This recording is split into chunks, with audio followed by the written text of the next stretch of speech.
চলে এসেছি নতুন একটা ট্রিক্স নিয়ে। ট্রিক্সটা হচ্ছে অনেক সময় প্রশ্ন এসে থাকে, কিছু ভগ্নাংশ দিয়ে দেওয়া হলো আর ভগ্নাংশের মধ্যে বললো কোনটি বড় কোনটি ছোট। এবার আমরা খুব সহজে ট্রিক্সটা শিখে নেব এবং খুব সহজে উত্তরটা দিয়ে দেবো। দেখো এখানে এবার আমাকে কিছু ভগ্নাংশ দেওয়া হয়েছে, ঠিক আছে। এই ভগ্নাংশতে আমাকে বলছে কোনটি বড়, এখানে বলা হয়েছে কোনটি সবচেয়ে বড় দিন।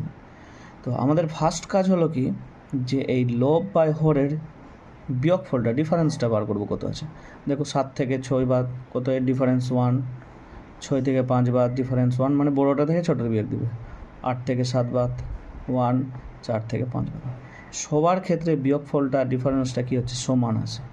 যদি এইরকম কন্ডিশন আসে যে বিয়োগফলটা সমান, তাহলে আমাদেরকে করতে কী হবে, যে এদের মধ্যে উপরে সবচেয়ে বেশি যেটা সেটাই হয়ে যাবে বড়, আর সেটা হয়ে যাবে, আর যার সব থেকে কম সেটা হয়ে যাবে কি ছোট।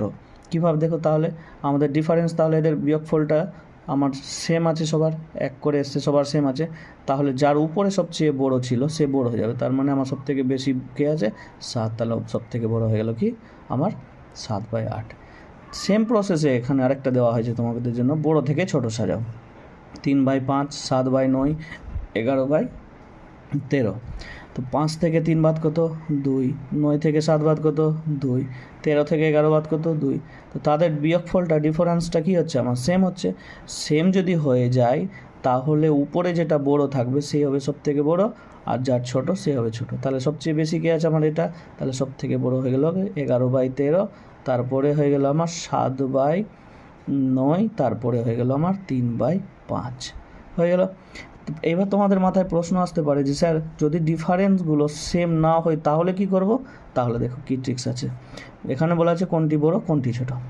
8 থেকে 7 বাদ 1, 16 থেকে 13 বাদ 3, তারপর 41 থেকে 31 বাদ 9, এটা সরি একটু 80 হবে, 80 থেকে 63 বাদ কত, 17। কারো ক্ষেত্রে এদের ডিফারেন্সটার সমান পাওয়া গেল না, তাহলে কি করব, তাহলে দেখব সব থেকে ডিফারেন্সটা বিয়োগফলটা কম যার সে হয়ে যাবে কি বড়, আর ডিফারেন্স যার সব থেকে বেশি সে হয়ে যাবে ছোট। তার মানে বড় ভগ্নাংশটি এখানে কে হচ্ছে 7/8, আর ছোট ভগ্নাংশটি আমার কে হচ্ছে 63/80।